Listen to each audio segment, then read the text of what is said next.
It's the first of the month. You open the app, you see the number, you transfer the rent. The screen updates, the balance drops. You close the app before you can look at it too long. It's fine, it's just rent. Everyone pays rent. 10 years from now, you're going to sit in a room and do a calculation you've been avoiding your whole life. You're going to add up everything you've paid since that first apartment, the first of every month for a decade. And when you see that number, the total, the real total, something is going to shift in your chest. Not because the number is surprising. Because you already knew, you just never looked. This video is about what that number means, what it was supposed to be, what it could have become, and why nobody ever stopped you, not your parents, not your school, not your bank, and said, wait, before you sign that lease, there's something you need to understand first. They didn't tell you, so we will. Before we go further, let's be clear about something. This video is not about telling you renting is wrong. It's not a real estate pitch. It's not a list of tips. There are no hacks here, no shortcuts, no 3 things landlords don't want you to know. This is something else entirely. This is about a transfer that has been happening every single month of your adult life, quietly, automatically, with your full consent and your signature at the bottom of the page. A transfer so normal, so expected, so built into the structure of how modern life is supposed to work, that almost nobody ever stops to ask what it actually costs them. Not just in money. In time, in options, in the version of your life that never got the chance to exist. By the end of this, you are going to see rent differently, not as a bill, not as a necessary evil, but as a choice, one that carries consequences most people don't calculate until it's too late to change them. Stay with it, the important part isn't at the beginning. It never is. Let's start with the basic transaction, because most people have never actually looked at it clearly. Every month you hand money to someone, they take it, get to stay in the place for another 30 days, then you hand it to them again, they take it again, and so it goes, month after month, year after year. Now here's the question nobody asks at the signing table. Where does that money go? Not philosophically, literally, where does it go? It goes to your landlord's mortgage payment, or their vacation fund, or their child's college account, or their early retirement. It goes toward building their wealth, using your income, your consistency, your on-time payments as the engine. You are, every single month, paying someone else's asset off. Think about that for a second. You are funding the growth of someone else's net worth, and in return you get a place to sleep, which is not nothing, but it is also not accumulation, it is not building, it is not growing. It is renting the present, and leaving the future entirely to someone else. The word rent itself tells you everything. From the Latin redita, meaning returned, what you pay in rent is returned to the landlord, not to you. It never comes back. There is no equity, there is no stake, there is no morning when you wake up and that payment has turned into something yours. It simply leaves. Every month on schedule, without fail. And here is the part that is genuinely hard to sit with. You agreed to this, not under pressure, not by force. You signed a lease, you understood the term. You needed a place to live and this was the way to get one. That's not a moral failing, that's just the situation millions of people are in. But understanding what that agreement actually means, what it costs over time, not just per month, is something nobody walked you through. The landlord didn't, the real estate agent didn't, the bank didn't explain it either, not in the way that would have made you stop and think. So let's walk through it now. Because what's happening every first of the month is not just a transaction. It's a transfer of something you can never get back. Here's what makes rent so psychologically effective as a long-term trap. It never feels like a trap, it feels like a solution. You needed a place to live, you found one. It has a kitchen, a bathroom, a bedroom, maybe a view, maybe good light in the morning, the water runs, the heat works, your things fit inside. You hang something on the wall and it starts to feel like yours. That feeling, the feeling of having solved the housing problem, is exactly what makes it so easy to stop thinking about it. You sign the lease and the question closes. Mentally, you don't revisit it every month when you pay. You just pay because that's what you do, because that's what it costs to live here, because everyone you know is doing the same thing, because the alternative, actually buying a place, feels impossibly complicated, impossibly expensive, impossibly far away. So you stay. A year becomes 2, 2 becomes 5, 5 becomes a decade, and the whole time rent is just a fact of life, a line item, something to budget around, not something to question. But here's what was happening underneath that comfort the entire time. Your landlord was not comfortable. Your landlord was building something. Every payment you made went toward reducing the principal on a loan on an asset that was also, quietly, appreciating. A building worth $400,000 in 2014 might be worth $600,000 now. Your landlord didn't do anything to create that gain. They just held the asset, and the asset grew. You held it too, you lived in it, you maintained it, you treated it like your home, because for all practical purposes it was your home. But you didn't own it, which means you didn't get the gain. Your landlord got the gain. They got the equity built by your monthly payments. They got the appreciation built by time. They got the tax advantages built into owning real estate. They got all of it. And you got comfortable. Comfortable is not a bad thing. Comfortable is real. Comfortable matters. But comfortable has a price, and most people never add it up because comfortable doesn't feel expensive in the moment. It feels fine. It feels normal. It feels like everyone else is doing it, which means it must be right. Most things that slowly bankrupt you feel normal while they're doing it. The coffee you get every morning doesn't feel like a problem. The subscription you forgot about doesn't feel like a problem. The upgrade you didn't need doesn't feel like a problem. None of it feels like a problem until you zoom out and look at the whole picture. Rent is the same, except bigger, except longer, except with compounding consequences that stretch years into the future. The comfortable trap is built on one simple mechanism. It never hurts enough in any single month to make you stop. So you don't stop, nobody stops you, and the months keep going. Let's do the calculation that most people avoid. Not because it's complicated, because it's uncomfortable. Take whatever you pay in rent. Let's say it's $1,200 a month. That's not an unusual number. In many cities it's low. In some it's optimistic, but let's use it. $1,200 a month is $14,400 a year. Over 10 years, that's $144,000. Over 20 years, which is how long many people rent, because they never quite find the right moment to buy, that's $288,000. $288,000, gone, returned to someone else, not converted into equity, not earning interest, not sitting in an account somewhere with your name on it, just transferred, monthly, for 2 decades, in exchange for the right to occupy a space you never owned. But that's not even the number that should stop you. Here's the number that should stop you. What if instead of paying rent, you had invested that same amount, not all of it, not even most of it, just the portion that would have gone toward building equity if you had bought a home instead of renting one? Even modest returns on that money, the historical average of the stock market, compounded over 20 years, would have turned that $288,000 into something significantly larger. Depending on timing and market conditions, potentially double, potentially more. That is not guaranteed. Nothing is, but here is what is guaranteed. The money you sent to your landlord is not coming back. It earned zero return. It built zero equity. It created zero future value for you.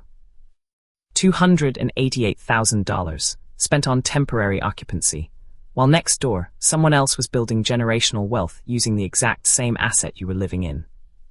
Now, before you say, but renting gives you flexibility, and it does, understand what that flexibility actually costs per year. Divide the math. You're paying for that flexibility, every month, at a premium, and the question is whether the flexibility is worth the price you're quietly paying for it. For some people in some circumstances, the answer might genuinely be yes. Flexibility has real value. Mobility matters. There are situations where renting is the smarter financial move in the short term. But most people who rent long-term don't rent because they've done this math and decided flexibility is worth it. They rent because they never did the math at all. They rent because buying felt complicated, because the down payment felt impossible, because the timing never seemed right, because next year was always going to be the year they figured it out. And next year became next year, and the receipt kept growing. There's a receipt, you've been building it for years, you just haven't looked at the total. Here's the part that nobody wants to say out loud. This isn't an accident. The structure of modern housing, the way renting is normalized, incentivized, and made easier to access than paying, didn't happen by coincidence. It was built. It was built by people with money, into a system that works very well for people who already have money, and works considerably less well for everyone else. Think about how you were taught to think about renting. You were told it was responsible. You were told, don't buy until you're sure, don't overextend, be practical. Rent for a while, save up, wait for the right time. That advice sounds reasonable. In some cases, it is reasonable. But notice what that advice also does. It keeps you in the rental market. It keeps your money flowing towards someone else's asset. It keeps the demand for rental properties high, which keeps rents high, which makes saving harder, which pushes home ownership further away, which keeps you renting longer. The system is not broken. The system is working exactly as designed. You're just not the one it was designed to benefit. Consider who owns most rental properties. Not individuals renting out a spare room, though that happens. The largest holders of residential rental units in most major cities are institutional investors, corporations, companies whose entire business model depends on the permanent existence of a renting class. A large population of working people who, month after month, year after year, reliably transfer a portion of their income upward. These companies lobby against tenant protections. They lobby against policies that would make home ownership more accessible. They benefit financially every time a potential buyer stays a renter. They win when you wait. They win when you tell yourself the timing isn't right. They win when you believe that renting is just what people do in this phase of life, this phase that, for more and more people, never seems to end. You were handed a narrative. The narrative said, renting is temporary, owning is the goal, but the path from one to the other, the down payment, the credit requirements, the closing costs, the market timing, those barriers were not reduced. In many places they grew. And in the gap between where you are and where ownership lives, the rental market waits. Comfortable, convenient, ready to take your money every month in exchange for staying put. This isn't a conspiracy, it's just incentives. It's just a system built by people who benefit from it, operating exactly as intended. The question is whether you understand the role you're playing in it. Let's talk about the reasons, the ones you give yourself, the ones that feel true, because most of them contain some truth, and the ones that have kept you in a lease longer than you planned. The first one, I can't afford the down payment. This is real. Down payments are large. They require saving while simultaneously paying rent, which makes saving harder. This is a genuine obstacle, but let's look at what's underneath it. Most people who say they can't afford a down payment have never calculated what it would take to get there. They've never set a specific number, a specific timeline, and worked backward to a monthly saving target. The impossibility of the down payment often lives in the feeling, in the vague, overwhelming sense that it's just too far away, rather than in the actual arithmetic. And here's the part that's genuinely painful. Every month you spend paying rent instead of building toward that down payment is a month the goal moves further. Not because of anything external, because the money that could have been building toward your future went to someone else's instead. The second one, the market is too expensive right now. I'll wait until it comes down. People have been saying this for 30 years. In every decade, in every market, there has been a generation of people who believed prices were unsustainably high and would correct soon. Some of them were right, markets correct, but timing the market is a game almost nobody wins. And while you're waiting for it to come down, you're still paying rent. The rent doesn't pause while you wait. The landlord doesn't discount your monthly payment because you're holding out for better conditions. You pay full price for waiting.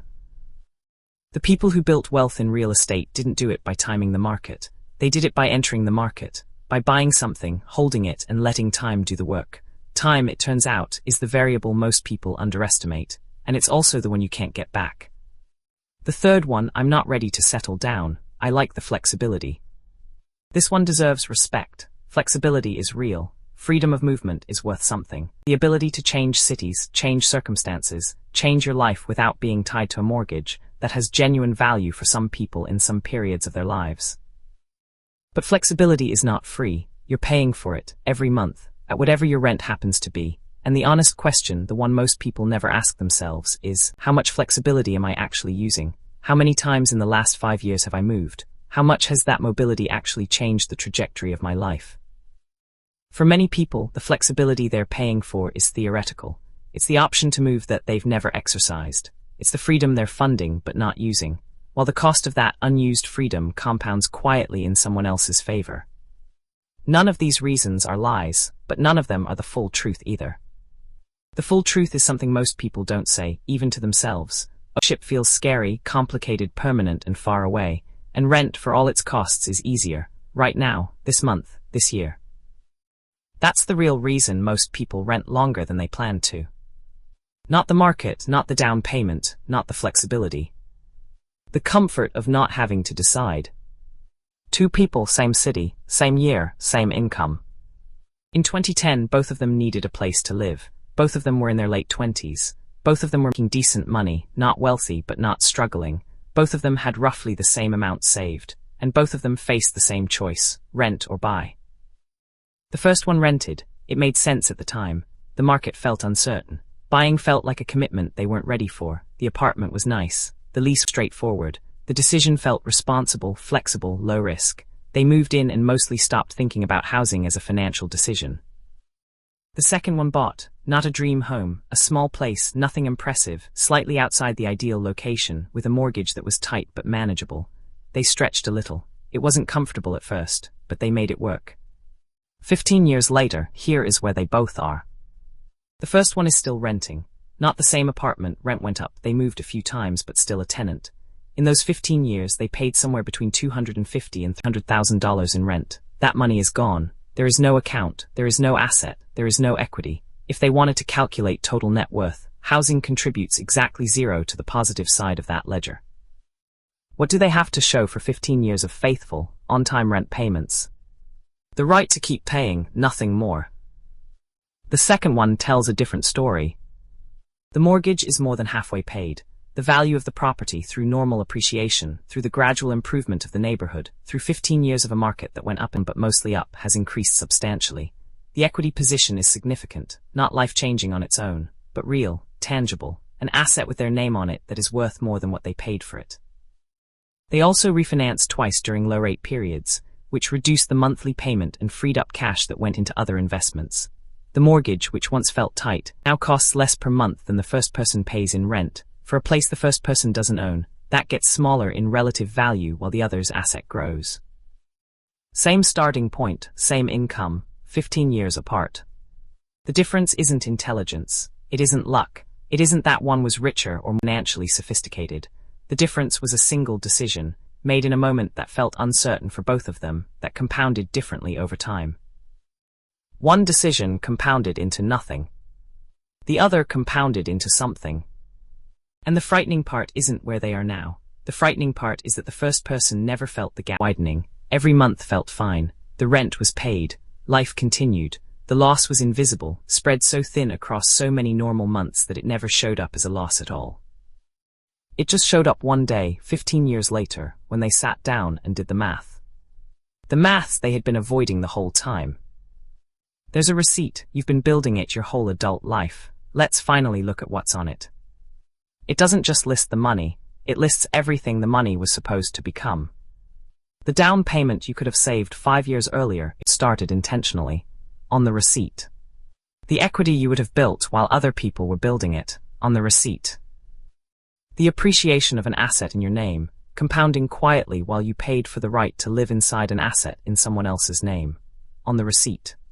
The financial security that comes from knowing your housing costs are fixed, from a mortgage payment that doesn't rise with the market, from a landlord who can't give you 60 days notice, from a home that is genuinely, legally, permanently yours, on the receipt. The retirement you could have funded partly through the equity in a paid-off home, on the receipt. And here's the part that no one tells you, the part that doesn't make it into the conversation about renting versus owning. The receipt isn't filled with bad decisions, it's filled with deferred ones. You didn't make a mistake every month. You made one decision to defer the harder choice, and that decision played out quietly across hundreds of monthly payments, across years of compounding that worked for someone else, across a gap between where you are and where you could have been that grew so slowly it was almost invisible. Almost. Until you look at the total. Until you sit down with the actual number, the real cumulative number, and you realize that what you're paying for is not a home. It's not even security. It's the temporary right to occupy a space while someone else's future gets funded by your past. That's what's on the receipt. Not catastrophe, not crisis, just time, time and money that went somewhere else, time and money that cannot come back. The receipt was never keeping score of your failures. It was keeping score of your delays, and delays have a cost, a real one, a compounding one, a cost that doesn't show up on a single bad day. It shows up on the day you finally look back and count. It's the first of the month. You open the app, you see the number. The same number you've been looking at for years, maybe a little higher this time because rent always goes up. That's the one thing you can count on. The landlord's asset appreciates. Your payment reflects that appreciation. The system adjusts, it always adjusts. Your thumb is over the transfer button.